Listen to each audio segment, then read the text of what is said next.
It's hard to believe that LEGO Star Wars The Complete Saga is 17 years old.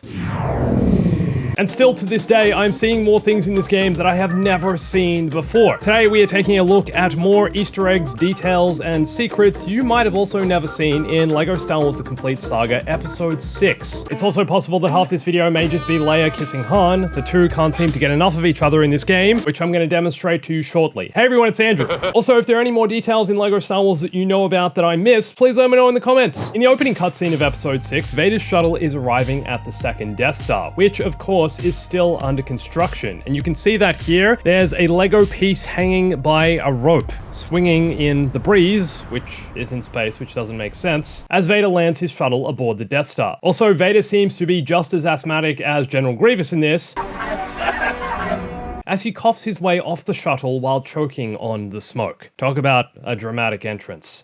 Vader's also displeased that the workers who are building the second Death Star are slacking off. This guy's drinking coffee, this guy's spinning in his chair, and these other two are just standing around. What's interesting about these guys though is that they're dressed in grey builders outfits while wearing hard hats, which I don't think we see in any other part of LEGO Star Wars, and you can't actually purchase these guys as minifigures. As far as I'm aware, please let me know if I'm wrong. Also, this poor Imperial officer starts crying and needs to be comforted because Vader's not happy with the quality of the work. Hey man, at least he didn't choke you to death.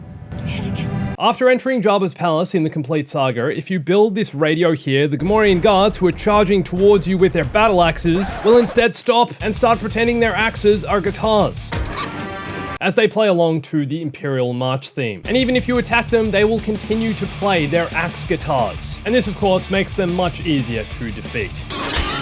And yes, you can ride around on those creepy spider brain things inside Jabba's palace. I'm honestly just glad they never attack you. I may live in Australia, I don't want spiders near me. Did you know that this is the first appearance of Leia's Bouche helmet in LEGO Star Wars? It wasn't until the 2012 Jabba's Palace set where the Bouche helmet was actually included with a physical minifigure. And I think this is why we don't see Princess Leia wearing it in any of the cutscenes. Instead, she goes helmetless. Also, seriously guys, can you please get a room? Has anyone else ever noticed that Han is always the one making the advances on Leia in the movies, but when it comes to LEGO Star Wars, Leia is the one instigating these kisses. She loves Han more than she'll admit. There's a gonk droid inside Jabba's palace. I love that the Han Solo frozen in carbonite on the wall here is an actual LEGO minifigure released in the year 2000. Gotta get me one of these. Did you know that in the Rancor fight in the Complete Saga, if you keep opening and closing this flap, more and more Gamorrean guards will be released, which the Rancor will happily grab and eat. And if you're careful and try not to die during this section, the Rancor will grab the Gamorreans instead of you and continue to eat them one after one. This LEGO Star Wars cutscene is kind of strange. After Princess Leia frees Han Solo from carbonite and Jabba the Hutt reveals himself, we can hear Salacious B. Crumb laughing. And yet, Salacious B. Crumb is nowhere to be seen. Where is the creepy little Quakian monkey lizard? You can hear him in this entire cutscene, laughing multiple times. And yet, I don't think a minifigure of him existed when the game was made, therefore we can only hear his laughing. The LEGO Star Wars timeline is a little bit different to those of the films. You can see in this cutscene, Leia is not wearing the Slave Leia outfit just yet, even though Luke has already defeated the Rancor. This is of course different to the film where Leia had already been captured previously and was already wearing the Slave Leia outfit when Luke showed up. Also, there are way more Gamorrean guards here than I think we ever see in the film, and following the defeat of the Rancor, Leia is then forced to put on the slave outfit. Also, Jabba, I think you're choking her a little too much. She's clearly not happy about it. Once again, how is LEGO Star Wars for kids sometimes? Jabba the Hutt is super creepy with Leia in LEGO Star Wars, as is Bib Fortuna. That's the detail. There's nothing more. He's just a creep. Fat, slug-like, sloppy creep.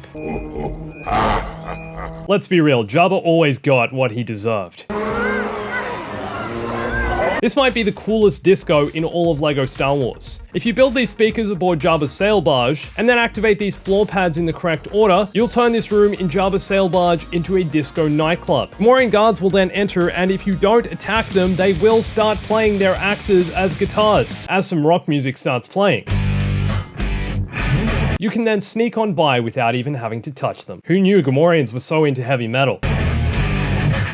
These two scout troopers here with speeder bikes are just like the scout troopers in Return of the Jedi, except instead of one initially escaping on their speeder bike, you can take care of them both right here and now, and then steal their speeders, and race off into the Endor forest. As you're riding through the speeder bike section on the forest moon of Endor, you'll be able to see these Lego bricks that are caught in Ewok traps. What's interesting though is that in Lego Star Wars, our heroes never actually get caught in an Ewok trap. Chewie just sees this bone hanging from a rope, goes over to it, and then the heroes are suddenly surrounded by Ewoks with spears. So even though they do have the traps in the game, for some reason the developers decided to not put Luke and Han and Chewie in the trap. This here is the same elevator in which Luke and Vader ride in Return of the Jedi, and if you don't walk all the way in, you can actually glitch the elevator and get it to kill you.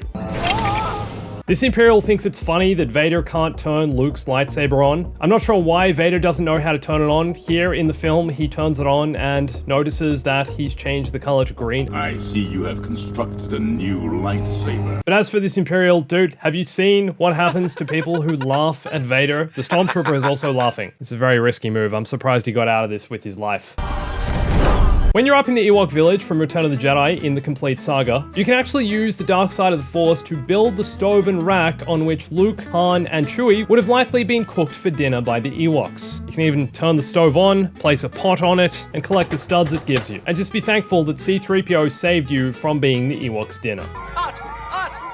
Here's another example of where the timeline of LEGO Star Wars is completely different or slightly altered to that of the films. In the complete saga, there's no point at which Luke fights Palpatine on his own, because during the cutscene that starts this mission, Vader immediately turns to be on Luke's side. Vader just couldn't bear to see Luke electrocuted by the Emperor, who has the creepiest LEGO face I've ever seen. I also thought it was interesting that in the Emperor's chambers, you can actually find the same chairs from the Jedi Council. Clearly, the Emperor liked the Jedi Council chairs and decided to save them for himself. Maybe he asked the clone troopers to take them out of the Jedi chambers during Order 66. Maybe the whole reason he started Order 66 was just because he liked those chairs. He's like, I need to kill the Jedi, they're never going to give me one for free, I'm going to take their chairs. After defeating the Emperor, can we just take a second to acknowledge how sad Vader's death is here? It might be more sad in LEGO Star Wars than it is in the actual movie. There's something about their body language, the way Vader is hunched over, and Luke seeing Vader's face for the first time. The way he pats him on the chest, Luke listens in closely, he smiles, and then Vader passes away. And Luke actually does something here in LEGO Star Wars that he doesn't do in the film. He kisses his hand, namely his robotic hand, and then places it on Vader's forehead. And then also doesn't bother to pull him further into the shuttle. He just leaves him at the mercy of the ramp.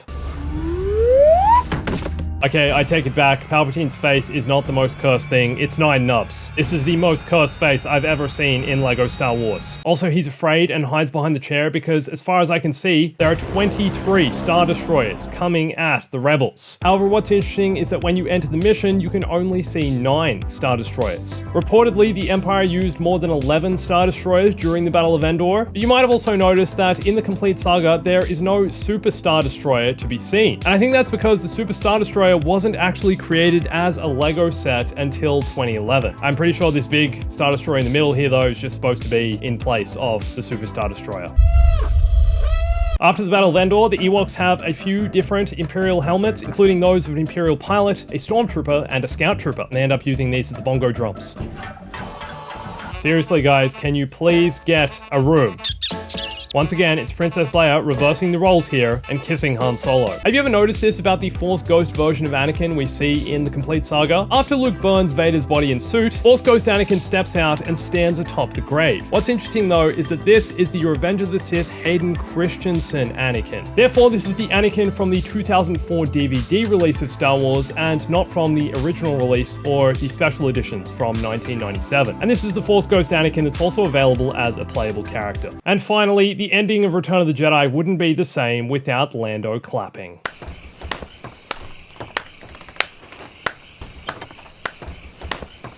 If there are any more details or Easter eggs you know of in LEGO Star Wars, please let me know in the comments. Also, huge thanks to LINTERNI Gamer for helping me with all this footage, helping me find a bunch of these details. Go check out his channel linked below. And you can come follow me on Instagram, Twitter, join my Discord and TikTok. Watch this video here for more LEGO Star Wars, and thanks for watching this. My name's Andrew. I'll catch you soon.